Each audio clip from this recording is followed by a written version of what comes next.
Bienvenue dans ce canal dont le but est d'élaborer sur le salut authentique.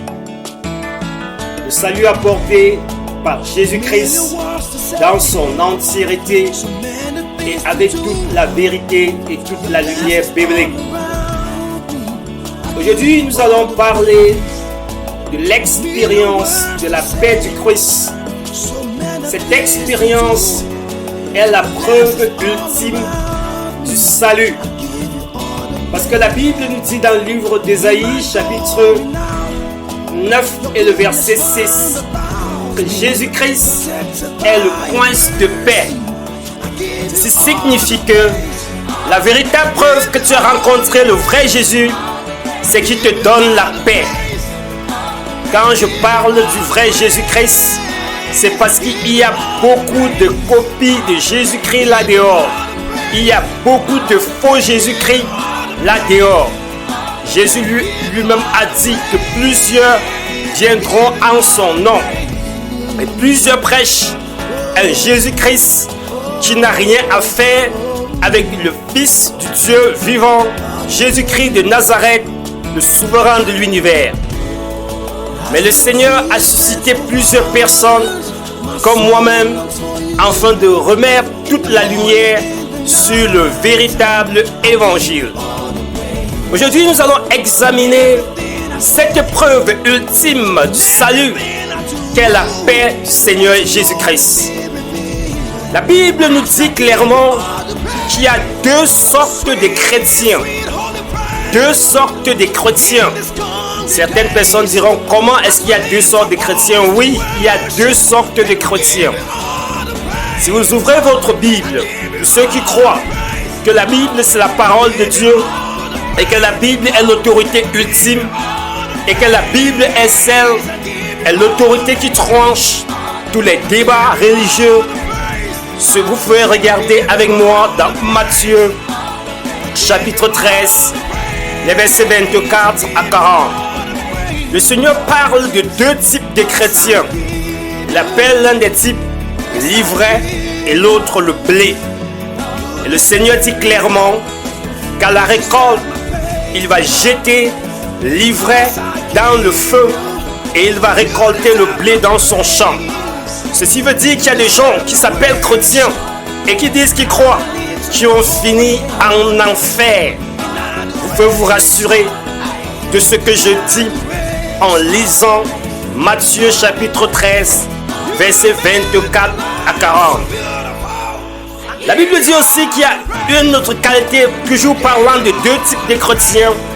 La Bible parle des vierges folles et des vierges sages. Vous pouvez regarder la parabole concernant les deux types de vierges dans Matthieu chapitre 25, du verset 1 à 13.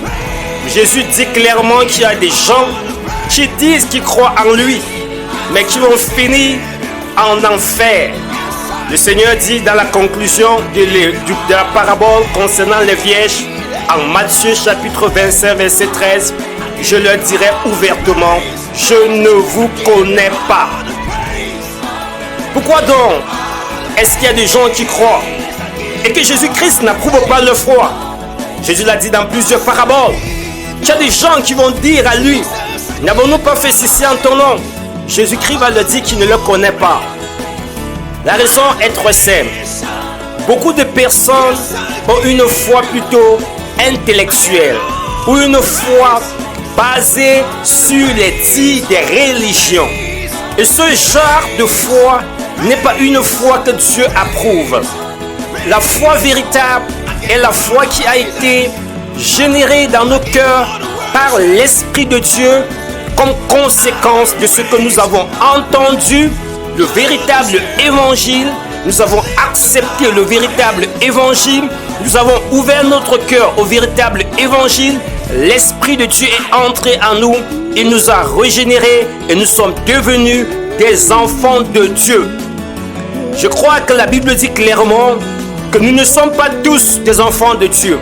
Tous les êtres humains ne sont pas nés des enfants de Dieu. Mais la Bible dit que c'est lorsque tu as reçu la parole de Dieu, lorsque tu as reçu le véritable évangile basé sur Jésus-Christ de Nazareth et l'œuvre qu'il accomplit à la croix de Golgotha, que tu es sauvé, que tu deviens un enfant de Dieu. Lorsque tu as reçu la parole de Dieu, quelle est la preuve ultime que tu n'es pas un ivraie, que tu n'es pas une vierge folle, que tu n'es pas un chrétien, comme la Bible encore dit quelque part dans la parabole de cet homme qui était invité aux noces, mais pendant que tous étaient habillés en blanc, lui était habillé en noir. Et le maître de la cérémonie a demandé: comment tu as fait pour te retrouver ici? Il a dit qu'il est passé par la fenêtre. C'est un brigand. Donc la Bible met côte à côte ces deux catégories de personnes qui disent qu'ils croient en Dieu. Et je pense que si tu donnes ton cœur, tu ouvres ton cœur à ce message en ce jour, tu connaîtras exactement de quel côté est-ce que tu te trouves. Il y a une preuve biblique, il y a une preuve spirituelle, il y a une preuve expérimentale qui peut te dire aujourd'hui même de quel côté tu te trouves. Et ces preuves, nous allons les prendre dans la bouche de Jésus-Christ de Nazareth lui-même, dans l'évangile lui-même. Le Seigneur Jésus a dit dans le livre de Jean chapitre 14, verset 27, le Seigneur parlant d'une preuve tangible, d'une preuve expérimentale, d'une preuve indiscutable de ce que tu l'aurais véritablement et réellement reçu. Une preuve de ce que tu n'es pas l'ivraie, tu n'es pas une vierge folle. Tu vas le connaître aujourd'hui. Nous allons tirer ceci de la parole de Jésus-Christ de Nazareth lui-même. Il dit dans le livre de Jean 14, verset 27, « Je vous laisse la paix. Je vous donne ma paix. Je ne vous donne pas comme le monde donne. Que votre cœur ne se trouble point et ne s'alarme point. Je vous laisse ma paix. Je vous donne ma paix. Je ne vous donne pas comme le monde donne. Que votre cœur ne se trouble point et que votre cœur ne s'alarme point. » Jésus-Christ, c'est le prince de paix. La preuve que tu es entré en contact véritable avec le Seigneur Jésus-Christ, ce n'est pas que tu as quelques convictions, quelques persuasions au niveau mental ou que tu as embrassé la doctrine d'une église, que tu as embrassé les pratiques d'une quelconque religion, mais c'est que tu as eu l'expérience de cette paix. Cette paix n'est communiquée que par l'Esprit de Dieu à ceux qui ont la foi véritable, à ceux qui ont une foi approuvée par Dieu. Lorsque l'ange parle à la naissance de Jésus-Christ, il dit « paix sur la terre aux hommes que Dieu agrée ». Lorsque Dieu ne t'agrée pas, tu ne peux pas avoir cette paix, tu ne peux pas expérimenter cette paix. Jésus-Christ, le Seigneur l'avait déjà dit dans Ésaïe chapitre 48, verset 18. « Oh, si tu étais attentif à mes commandements, ton bien-être sera comme un fleuve et ton bonheur comme les flots de la mer. » La version anglaise dit « Ta paix sera comme un fleuve et ton bonheur comme les flots de la mer. » Lorsque tu as rencontré Jésus-Christ, en vérité, en acceptant pas les mensonges distillés par certaines églises, distillés par certaines religions, dont le but ultime est de détourner les hommes du véritable évangile qui est centré sur la personne exclusive de Jésus-Christ. Lorsque tu es dans ce genre d'évangile, tu ne peux pas expérimenter ce dont nous parlons ce matin. Tu ne peux pas expérimenter ce repos intérieur. Tu ne peux pas expérimenter cette tranquillité intérieure. Tu ne peux pas expérimenter ces fleuves d'eau vive dont Jésus-Christ avait déjà parlé dans le livre de Jean, chapitre 7, verset 37. Il disait que ceux qui croiront en lui, des fleuves d'eau vive couleront de son sang, comme dit l'Écriture. Et cette Écriture, c'est Ésaïe 48, verset 18. C'est par rapport à cela dont Jésus se référait. Mon frère et ma sœur, c'est le temps pour toi aujourd'hui de te dire une chose. Est-ce que tu as expérimenté la paix que le Seigneur Jésus-Christ donne, le repos intérieur que Jésus-Christ donne à ceux qui ont véritablement cru à lui?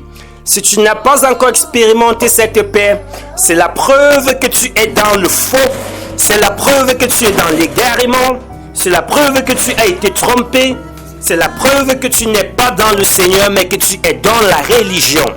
Aujourd'hui, tu as une possibilité de dire à Jésus-Christ: Seigneur Jésus, je reconnais que j'ai été trompé. Je reconnais que je me suis laissé aller par des doctrines et par des prédications qui n'avaient rien à faire avec la parole. Et à cause de cela, je n'ai pas expérimenté cette paix que tu donnes. Je n'ai pas expérimenté cette communion de l'Esprit dont tu as parlé dans le livre de Jean chapitre 7 verset 37. Dans le livre de Jean 14 verset 27. Seigneur, je veux expérimenter ta paix aujourd'hui. Je me repens de tout ce que j'ai pensé. Je me repens des fausses croyances. Je me repens de l'idolâtrie. Je me repens de la religion morte. Je veux établir une relation vivante avec toi aujourd'hui. Si tu prends cette décision, si tu prends cette résolution dans ton cœur aujourd'hui, tu vas expérimenter le véritable repos spirituel que Jésus-Christ donne. Que le Seigneur bénisse ton entendement. Que le Seigneur te délivre de toute fausseté. Que le Seigneur Jésus te fasse transiter de l'état d'ivraie à l'état de blé, si tu n'es pas encore le blé, de l'état de vierge folle à l'état de vierge sage, si tu n'es pas encore vierge sage. Que le Seigneur Jésus-Christ fasse descendre l'esprit de paix dans ton cœur, si tu n'as pas encore reçu l'esprit de paix. Toute personne qui a plutôt l'esprit de religion en lui n'a pas la paix de Dieu et n'a pas cette expérience. Parce que cette expérience n'est fait et n'est réservé qu'à ceux qui sont véritablement nés de nouveau par l'Esprit de Dieu et par l'acceptation de la vérité biblique qui dit que Jésus-Christ est le chemin, la vérité, la vie et que nul ne vient au Père que par lui, qui dit que Jésus-Christ est le seul intermédiaire entre Dieu et les hommes et qui dit que personne ne peut être né de nouveau à moins que tu aies eu un contact avec le Saint-Esprit sous la prédication d'un homme rempli de l'Esprit de Dieu. Parce que c'est l'Esprit de Dieu, l'auteur de la nouvelle naissance. C'est l'Esprit de Dieu qui travaille en toi la nouvelle naissance quand tu t'es mis sur le ministère correct, quand tu t'es mis sous l'homme de Dieu correct, quand tu as sincèrement ouvert ton cœur à Dieu. Que le Seigneur te bénisse. Et n'oubliez surtout pas de partager ce message. Parce que la Bible dit, Jésus-Christ dit, celui qui ne rassemble pas de moi disperse. Et la Bible dit aussi, comme parlant de celui qui avait reçu un seul talent, il est parti l'enterrer. Jésus a qualifié cette personne de méchant. Si tu ne partages pas la parole de Dieu, lorsque tu es convaincu de cette parole, c'est la méchanceté que tu commets. Tu as le devoir, tu as l'obligation, si tu es un chrétien, de partager cette parole afin que l'Esprit de Dieu utilise cela pour parler au cœur de quelqu'un et le faire sortir des ténèbres à la lumière. Que le Seigneur te bénisse, qu'il bénisse ton entendement. Au nom de Jésus-Christ, j'ai prié ainsi. Amen.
Background Star Hill. Background Star Hill. Background Star Hill. Most popular motion graphics channel on YouTube.